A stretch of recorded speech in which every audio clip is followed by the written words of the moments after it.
மாற்றங்களில் முத்தமா கேட்டேன்.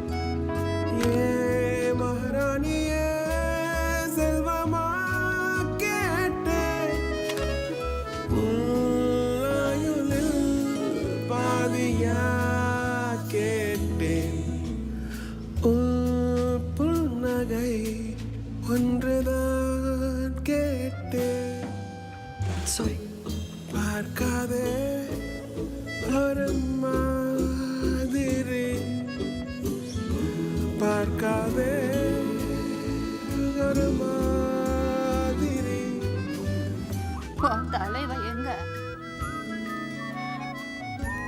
அவர் செத்துட்டாரு பாட்டி. செத்துட்டாங்கிற அதோ அங்க வரான் பாரு.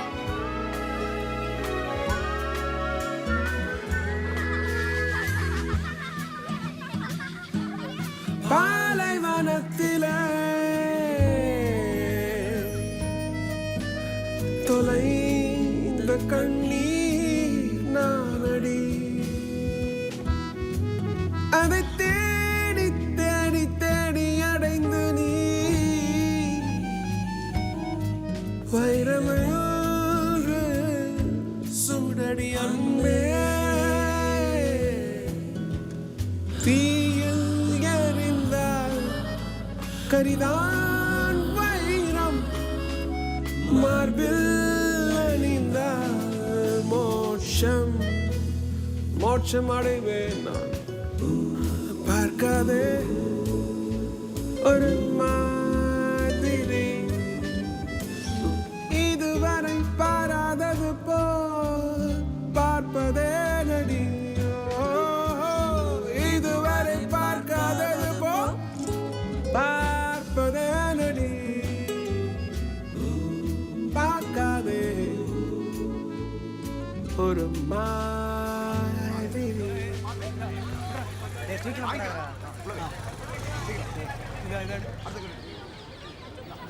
அனு, நானும் குந்தனும் ஆட்டோவில் வரோம். நீங்களாம் கிளம்புங்க. குந்தன் வா.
இது ஜஸ்டிதோட ட்ரெஸ்.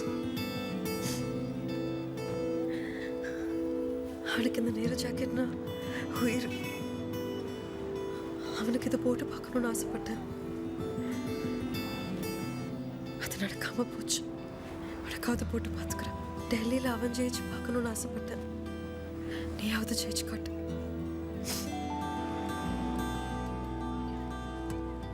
முதல்ல உன்னை டெல்லியில் பார்த்தப்போ என்ன தோணுச்சு தெரியுமா? எனக்கு அப்படியே ஓடி வந்து உன்னை கட்டி பிடிச்சிட்டு அண்ணு போல இருந்துச்சு. உன்கிட்ட கேட்கணும்னு தோணுச்சு. சின்ன வயசுல எனக்காக கையெடுத்துக்கிட்டு இல்லை நீ. இப்போ இந்த ஜோயாக்காக எதுவும் பண்ண மாட்டியா குந்தான்னு? உலகம் காரி துப்புன்னு தெரியும் குந்தன். நான் மட்டும் உன்னை விரும்பினேன். ஆனா பாரு, நானே உன்னை விரும்ப ஆரம்பிச்சிட்டேன்.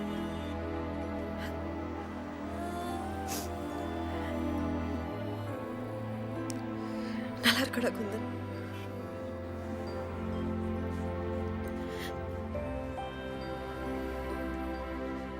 கிளம்பு குந்தன். எல்லாரும் உனக்காக காத்துட்டு இருப்பாங்க. கிளம்பு குந்தன். கிளம்பு குந்தன்.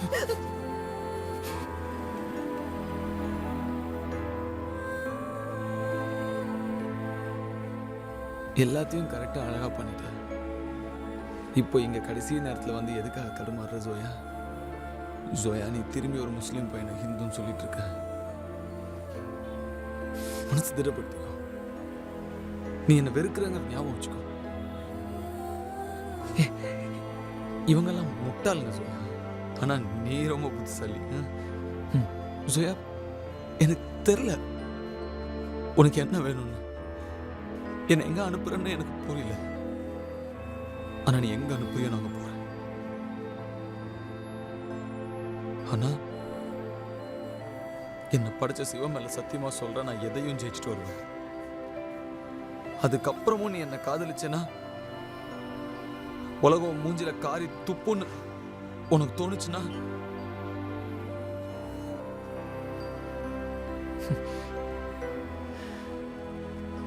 உனக்கு பிடிச்ச மாதிரி என்ன 17வது வாட்டியா பலார் நரைச்சிரு. இல்ல என்னோட கன்னத்துல உன்னோட முதல் மொத்தத்தை கொடு போதும்.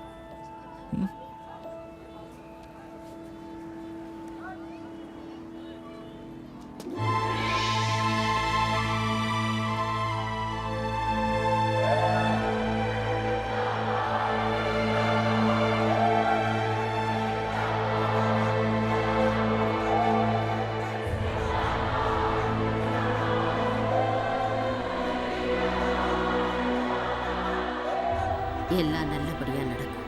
குந்தனை பிரச்சாரத்தோட கடைசி நாள் வரைக்கும் உன் கட்டுப்பாட்டில் வச்சிருக்கிறது உன் திறமை. இப்பதான் பெரிய பேரணிக்கு பிளான் பண்ணியிருக்கேன். குந்தனை அந்த இடத்துக்கு வர வைக்க வேண்டியது உன்னோட சாமர்த்தியம். எல்லாத்தையும் நாங்க தான் பண்ண போறோம். நீ 10 சீட் ஜெயிச்சு கொடுத்தா போதும். இதெல்லாம் நடக்கணும்னா குந்தன் உன் கூட இருக்கணும். மக்கள் கிட்ட அவன் முகத்தை காட்டி ஜெயிக்கணும். பிரச்சாரத்தோட அடுத்த நாள் அந்த முகத்தை தூக்கி போட்டுடணும். ஒன்று மட்டும் ஞாபகம் வச்சுக்க, இந்த மாதிரி கூட்டத்தில் சின்னதா ஒரு அசம்பாவிதம் நடக்க எவ்வளவு நேரம் ஆகும்?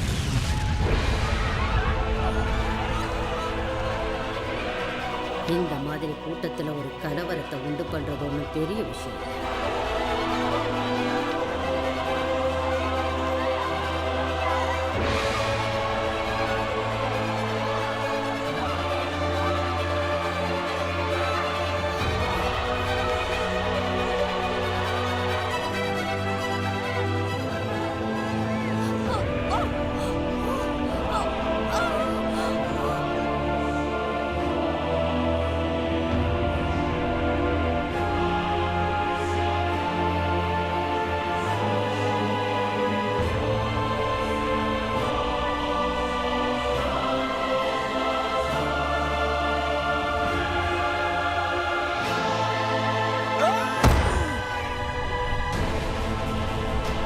ஜனங்க தூக்கி வச்சு கொண்டாடுற இதே குந்தனை ஒண்ணுமே இல்லாம ஆக்கிறதுக்கு எவ்வளவு நேரம்?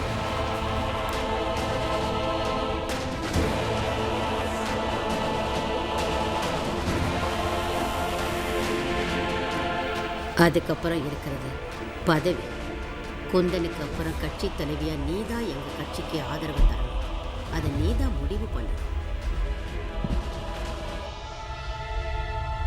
நீ நினைச்சது உனக்கு கிடைக்கும், எனக்கு வேண்டியது எனக்கு கிடைக்கும். எல்லாம் சரியா போச்சு.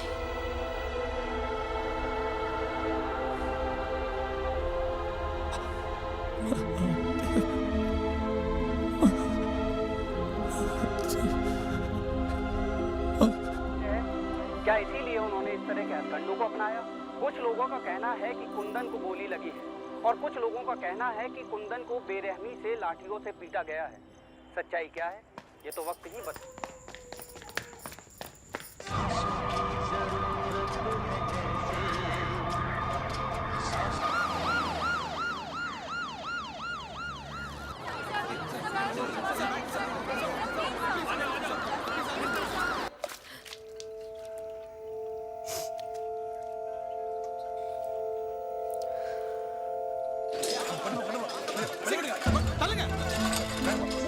அமைதி, கொஞ்சம் அமைதியா இருங்க.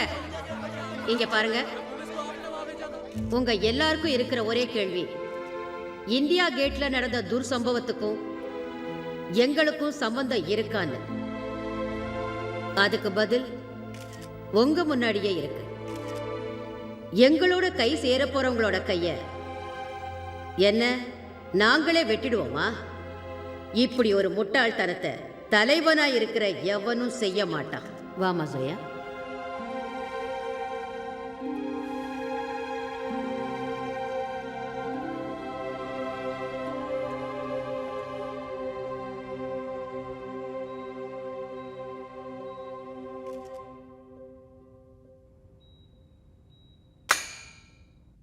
Big news.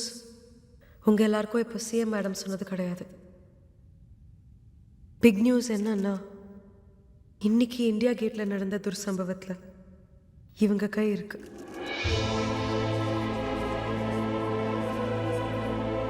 என்னோட கையும் இருக்கு.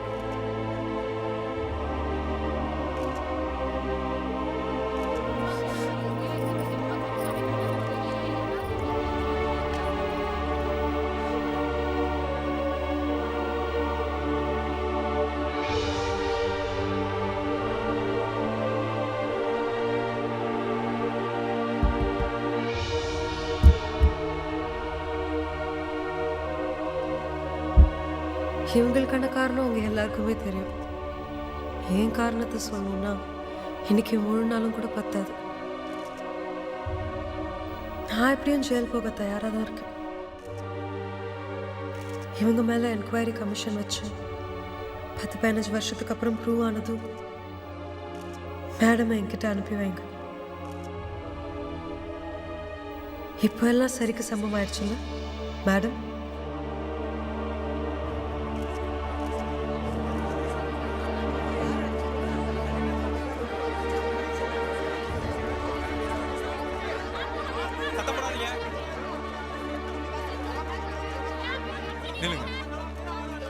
போய் தானே சொல்றீங்க மேடம்? குந்தன் எதுக்கு அந்த ஊர்வலத்துக்கு போனாரு? நான் தான் ஒரு காலையிலேயே ஃபோன் பண்ணேன், அந்த பக்கம் போயிடாதீங்க, உங்களை போட்டு தள்ள பிளான் பண்ணிருக்காங்க.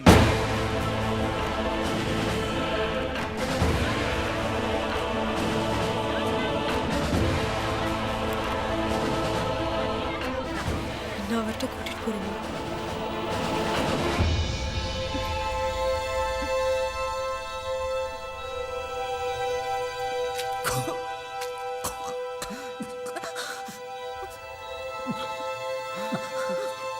தள்ளுங்க, இவர் முதல்ல வெளியில அனுப்புங்க. செத்து ரகுந்தா, ப்ளீஸ் வெளில போங்க. இன்னும் எவ்வளவு வழியடா தாங்குவேன்?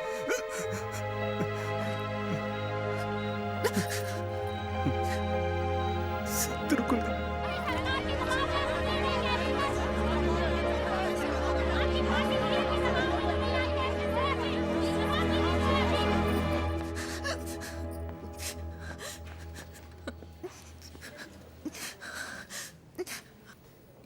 எதுவும் குந்தன் ஜோயா, என் குந்தன் இவ்வளவு வலிலாம் தாங்க மாட்டான். அவனை எந்திரிக்க சொல்ல ஜோயா.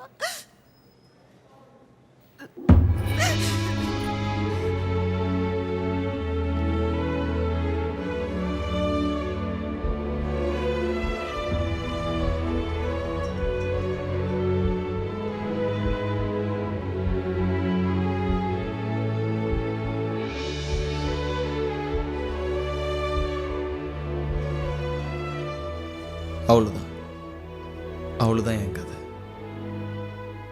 இதோ என் பக்கத்தில் உட்காந்துட்டு இருக்கிற அந்த பொண்ணு, தோட்டா தொலைச்ச கிட்னியை காப்பாற்றிடலான்னு நினைக்கிற அந்த டாக்டருங்க, இதோ என் நண்பன் பைத்தியக்காரன்.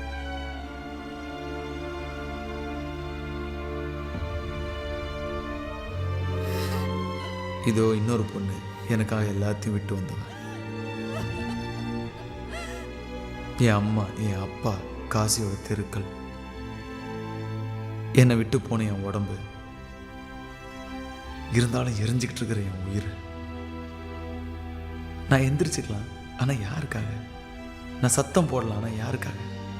என் காதல், ஜோயா, பிந்தியா, முரளி, காசியோட வாசனை எல்லாம் என்னை விட்டு தூரமாக போகுது.